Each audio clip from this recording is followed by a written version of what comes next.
أعوذ بالله من الشيطان الرجيم بسم الله الرحمن الرحيم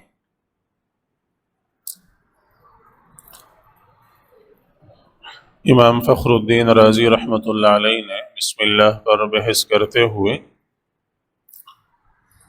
چند نقطے اپنی تفسیر کبیر میں ذکر کیے ہیں، تو ان میں سے چند ایک ہم ذکر کر دیتے ہیں، ذکر کرنا مناسب معلوم ہوتا ہے۔ نمبر 1 کہتے ہیں حضرت موسیٰ علیہ السلام کو ایک دن پیٹ میں تکلیف ہوئی۔ انہوں نے اللہ رب العالمین سے اپنی تکلیف کی شکایت کی تو اللہ تعالیٰ نے ان سے فرمایا کہ فلاں جگہ چلے جاؤ، ایک بوٹی ہے، ایک جڑی بوٹی، اس کو کھا لو تو تم ٹھیک ہو جاؤ۔ وہ گئے، انہوں نے کھائی، وہ ٹھیک ہو گئے۔ پھر کچھ دن کے بعد ان کو تکلیف ہوئی، وہ پھر گئے، دوبارہ وہ جڑی بوٹی وہ انہوں نے کھائی تو تکلیف صحیح ہونے کے بجائے اور زیادہ بڑھ گئی۔ تو انہوں نے اللہ تعالیٰ سے عرض کی، یا رسول اللہ، یا اللہ، اس سے تو میری تکلیف اور بڑھ گئی ہے، اور زیادہ ہو گئی ہے۔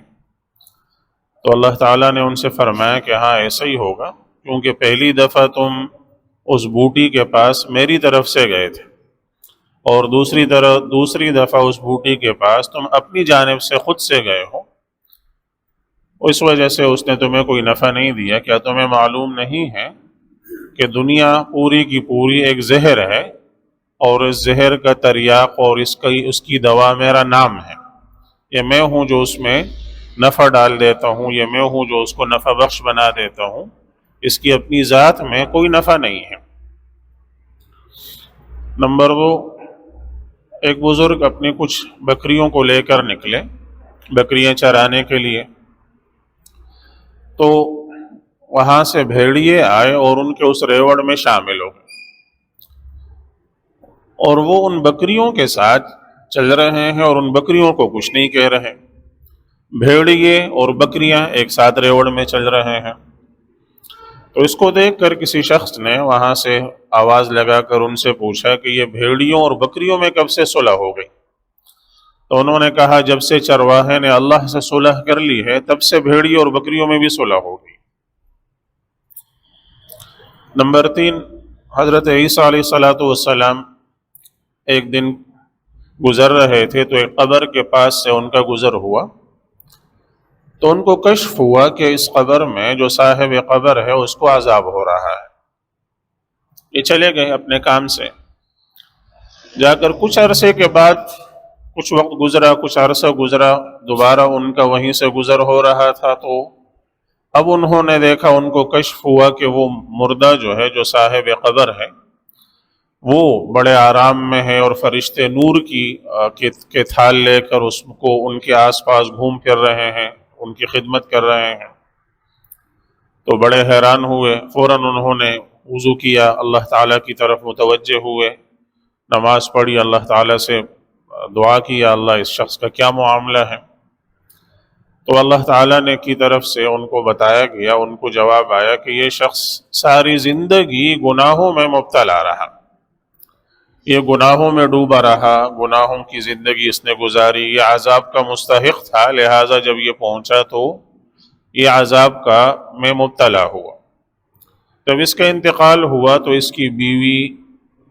حاملہ تھی، حالت حمل میں پیٹ سے تھی۔ کچھ عرصے کے بعد اس کے ہاں ایک بچے نے جنم لیا، اس نے اس بچے کو پالا پوسا، جب تھوڑا سا وہ بڑا ہوا، تھوڑا چلنے پھرنے کے قابل ہوا، تو انہوں نے ایک استاد کے پاس اس کو بھیجا، بٹھایا، استاد نے اس کو پڑھایا بسم اللہ الرحمن الرحیم، اور بچے نے اپنی توتلی زبان سے جیسے پڑھتے ہیں بسم اللہ الرحمن الرحیم پڑھا۔ تو مجھے حیا آئی کہ زمین کی پشت پر وہ بچہ میرا نام لے کر مجھے الرحمن اور الرحیم کہے، اور زمین کے پیٹ میں اس کے باپ کو عذاب دوں۔ مجھے اس سے حیا آئی تو میں نے اس کا عذاب دور کر دیا، اور میں نے اس کا عذاب ہٹا دیا۔ نمبر 4، حضرت نوح علیہ السلام کو جب ساری قوم نے جھٹلایا اور اللہ تعالیٰ کی طرف سے ان پر وحی آئی کہ اب آپ ایک کشتی بنا دیں اور آپ پر ایمان لانے والے جو ہیں وہ اس میں بیٹھ جائیں گے، باقی سب کے لیے فیصلہ ہو چکا ہے کہ یہ سب تباہ ہوں گے، غرق ہوں گے۔ وہ کشتی کے اندر بیٹھے اور کشتی روانہ ہوئی تو اس کے لیے قرآن کریم نے ان سے فرمایا کہ جب کشتی روانہ ہونے لگے، آپ لوگ سوار ہو کر کشتی روانہ کرنے لگے تو پڑھیں بسم اللہ مجریہا و مرساہا ان ربی لغفور الرحیم۔ یہ دعا قرآن کریم ہی میں ذکر ہے کہ اللہ کے نام سے ہی اس کشتی کا چلنا ہے، اس کا ٹھہرنا ہے، اور میرا رب بے شک بہت مغفرت کرنے والا رحیم ہے، مہربان ہے۔ تو امام راضی رحمہ اللہ فرماتے ہیں کہ حضرت نوح علیہ السلام نے یہ آدھا کلمہ پڑھا، بسم اللہ مجریہا و مرساہا، اور اس سے ان کی کشتی پار اتر گئی، ان کی کشتی بچ گئی۔ تو آپ بسم اللہ الرحمن الرحیم جو پورا کلمہ پڑھنے والے ہیں تو کیا آپ کی کشتی ڈوب جائے گی؟ نہیں، آپ کی کشتی بھی یقیناً پار اترے گی، بس آپ اس پر یقین رکھیں اور آپ دل سے اس کو اپنے دل میں بسا لیں اور اپنے دل میں اس کو جگہ دیں۔ نمبر 5، رسول اللہ صلی اللہ علیہ وسلم نے حضرت ابو ہریرہ رضی اللہ تعالیٰ عنہ سے فرمایا کہ جب کوئی شخص وضو کرتا ہے اور وضو کرتے ہوئے وہ بسم اللہ نہیں پڑھتا، توضأ ولم یذکر اسم اللہ تعالی، بسم اللہ کے بغیر اس نے وضو کیا، تو کان طہورا لتلک الاعضاء، تو اس کا وہ وضو اس کے ان اعضاء کے لیے طہارت ہے جو اعضاء اس نے دھوئے ہیں۔ آپ منہ دھوتے ہیں، ہاتھ دھوتے ہیں، پاؤں دھوتے ہیں، تو ان اعضاء کے لیے وہ طہارت ہے، پاکی ہے۔ اور جس نے وضو کیا اور اس پر اللہ تعالیٰ کا نام لے، بسم اللہ پڑھ کر اس نے وضو کیا، تو اس کا وضو اس کے پورے بدن کے لیے پاکی ہے، پورے بدن کے لیے تطہیر ہے، پاکی ہے۔ تو جب صرف نفس وضو کے اندر ہی وہ پورے بدن کے لیے پاکی بن جاتی ہے، تو جس نے اس کو اپنا لیا، صبح شام کا اس کا معمول ہے، دن رات کا اس کا معمول ہے، تو کیا یہ اس کو اندر سے پاک نہیں کر دے گا؟ یہ کلمہ ضرور کر دے گا، اور یہ اس کے لیے پاکی بن جائے گا۔ نمبر 6، اس کلمے میں اللہ تعالیٰ نے اپنے 3 نام ذکر کیے ہیں، بسم اللہ، اللہ، الرحمن، الرحیم۔ تو امام راضی رحمہ اللہ فرماتے ہیں کہ قرآن کریم نے جن لوگوں کا تذکرہ کیا ہے وہ بھی 3 قسم کے ہیں، کہ لوگ جن سے اللہ تعالیٰ کلام فرماتے ہیں، جن کو اللہ تعالیٰ نے مخاطب فرمایا ہے، ان کی بھی 3 قسمیں ذکر کی ہیں جو آگے آ جائیں گی۔ فَمِنْهُمْ ظَالِمٌ لِنَفْسِهِ وَمِنْهُمْ مُقْتَصِدٌ وَمِنْهُمْ سَابِقٌ بِالْخَيْرَاتِ۔ کچھ وہ ہیں ظالم لنفسی جو اپنے اوپر ظلم کرنے والے، گناہوں میں ڈوبے ہوئے ہیں، کچھ وہ ہیں وَمِنْهُمْ مُقْتَصِدٌ جو درمیانی زندگی گزارنے والے، اپنے فرائض وغیرہ پورے کرنے والے، کچھ وہ ہیں سابق بالخیرات جو ہر نیکی کے کام میں، ہر اچھے کام میں ہمیشہ آگے آگے رہنے والے ہیں۔ تو یہ 3 نام گویا ان 3 قسم کے لوگوں کے لیے ہیں، کہ جو سابق بالخیرات ہر نیکی کے کام میں آگے آگے رہنے والے، ان کے لیے ہے اللہ، اور جو مقتصد درمیانے درجے کے لوگ ہیں ان کے لیے الرحمن ہے، اور جو ظالم لنفسہ ہیں اپنے آپ پر ظلم کرنے والے، ان کے لیے الرحیم ہے۔ اس میں گویا اللہ تعالیٰ نے تنبیہ فرما دی کہ تم سب کے لیے میں الرحمن اور الرحیم ہوں، کہ تمہارے اگر باطن کو، اندر کو میں کھول کر دنیا کے سامنے رکھ دوں تو شاید پوری دنیا ہمیں پتھر مارنے لگے۔ ہم ویسے تو بڑے نیک نظر آتے ہیں، میں آپ کو بڑا نیک اپنے آپ کو ظاہر کرتا ہوں، لیکن اندر سے میں کیسا ہوں یہ تو میں جانتا ہوں، آپ تو نہیں جانتے۔ آپ میں سے ہر شخص بظاہر دنیا کے سامنے تو اس کی ایک صورت ہے، لیکن اندر سے وہ کیسا ہے، اس کا دل کن چیزوں سے بھرا ہوا ہے، کس قسم کی باتوں سے، اور کیا اس کے اندر ہے، یہ تو آپ جانتے ہیں، دوسرے لوگ تو نہیں جانتے۔ تو اگر وہ کھول کر دنیا کے سامنے رکھ دیا جائے، تو اگر آپ کے والدین کے سامنے رکھ دیا جائے تو آپ کے والدین آپ کو چھوڑ دیں، اگر آپ کی بیوی کے سامنے رکھ دیا جائے تو آپ کی بیوی آپ سے منہ موڑ لے، اگر آپ کی اولاد کے سامنے اس باطن کو، اس اندر کو کھول کر رکھ دیا جائے تو وہ آپ سے بھاگ جائے۔ لیکن اللہ فرماتے ہیں کہ میں وہ سب کچھ جانتا ہوں، میں وہ سب دیکھتا ہوں، میں وہ سب سنتا ہوں، پر نہ کبھی میں نے تمہیں چھوڑا ہے، نہ میں نے تمہیں کبھی دھتکارا ہے، بلکہ میں تمہیں بلاتا ہوں کہ آؤ میری طرف، میں تمہیں نوازتا ہوں، میں تمہیں کھلاتا ہوں، میں تمہیں پلاتا ہوں، میں تم پر نعمتوں کی برسات کرتا ہوں، وہ سب میں جانتا ہوں۔ اس کے باوجود اگر وہ کوئی اور دیکھ لے، کسی اور کے سامنے آ جائے تو وہ پتھر مارے تمہیں، لیکن میں یہ سب دیکھتا ہوں، جانتا ہوں، پھر اس کے باوجود میں تمہیں نوازتا ہوں تاکہ تمہیں معلوم ہو یہ میں ہوں اللہ الرحمن اور الرحیم ہوں کہ میں نے تمہیں اپنی رحمتوں سے ڈھانپا ہوا ہے، ہر دم تم اللہ تعالیٰ کی ان رحمتوں کے اندر ہو۔ نمبر 7، بسم اللہ الرحمن الرحیم میں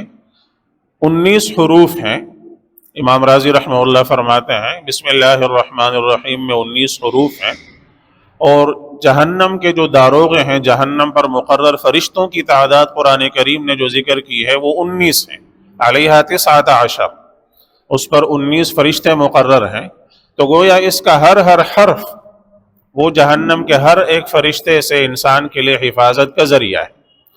اپنے آپ کو بچانے کا، محفوظ کرنے کا ذریعہ ہے، اور اس کے ذریعے سے انسان اپنے آپ کو اللہ کے عذاب سے حفاظت میں، اللہ کی حفاظت میں لے آتا ہے، اللہ تعالیٰ کے بچاؤ میں لے آتا ہے۔ نمبر 8، پوری قرآن کریم کی جتنی صورتیں ہیں ان سب کے شروع میں بسم اللہ الرحمن الرحیم صورتوں کے ساتھ اتری ہے، اور اس میں لکھی ہوئی ہے۔ سورہ براءت جو 10ویں پارے میں ہے اس کے شروع میں بسم اللہ نہیں ہے، بسم اللہ الرحمن الرحیم نہیں اتری ہے، اس کو نہیں لکھا گیا ہے، اس لیے کہ سورہ براءت جو ہے وہ نازل ہوئی ہے مشرکین کے لیے، اور مشرکین پر کو دھمکیاں، ان کو عذاب کی وعیدیں سنانے کے لیے، لہٰذا اس کے شروع میں اللہ تعالیٰ نے الرحمن الرحیم کا ذکر نہیں کیا۔ آپ جانور کو ذبح کرتے ہیں، اس کو ذرا اور آسان انداز میں سمجھیں، یہ بھی امام راضی ہی سمجھا رہے ہیں کہ آپ جانور کو ذبح کرتے ہیں تو آپ بسم اللہ الرحمن الرحیم نہیں پڑھتے، آپ پڑھتے ہیں بسم اللہ اللہ اکبر۔ باقی ہر کام میں آپ پڑھتے ہیں بسم اللہ الرحمن الرحیم، لیکن جانور کو ذبح کرتے وقت شریعت نے آپ کو نہیں کہا کہ آپ بسم اللہ الرحمن الرحیم پڑھیں، آپ بسم اللہ اللہ اکبر پڑھ لیتے ہیں۔ تو اس لیے کہ آپ جانور کو ہلاک کر رہے ہیں تو وہاں آپ الرحمن اور الرحیم کا ذکر نہیں کرتے، اس لیے کہ یہ اس کو عذاب دینے، اس کو تکلیف دینے، اس کو ہلاک کرنے کا موقع ہے، تو الرحمن اور الرحیم کا ذکر وہاں نہیں کیا جاتا۔ تو اللہ تعالیٰ جو آپ کی زبان سے روزانہ صرف فرض نمازوں کے اندر 17 دفعہ بسم اللہ الرحمن الرحیم پڑھواتے ہیں، آپ کی زبان سے اس کو ادا کراتے ہیں، اور نفل اور سنت نمازوں میں اس کے علاوہ تلاوت وغیرہ میں یا دوسرے کاموں میں اس کے علاوہ تو 20 مرتبہ جو روزانہ اللہ تعالیٰ آپ کی زبان سے بسم اللہ الرحمن الرحیم ادا کراتے ہیں، تو کیا اللہ تعالیٰ آپ کو عذاب دینا چاہتے ہیں؟ تو یقین رکھیے کہ اللہ تعالیٰ آپ کو ہلاک نہیں کرنا چاہتے۔ اگر ہلاک کرنا چاہتے تو الرحمن الرحیم، جیسے جانور کو آپ ہلاک کرتے ہیں تو آپ بسم اللہ الرحمن الرحیم نہیں پڑھتے ہیں، بسم اللہ واللہ اکبر پڑھتے ہیں۔ تو جب اللہ تعالیٰ آپ کی زبان سے بسم اللہ الرحمن الرحیم ایک دن میں 10-20 مرتبہ ادا کرا رہے ہیں، تو یقین رکھیے کہ اللہ آپ کو ہلاک نہیں کرنا چاہتا۔ اللہ نے آپ کو ہلاکت کے لیے پیدا نہیں کیا ہے، اپنی رحمت کے لیے پیدا کیا ہے، اور اللہ آپ پر اپنی رحمت کرنا چاہتے ہیں۔ اللہ تعالیٰ ہم سب کو یہ باتیں سمجھنے کی اور عمل کی توفیق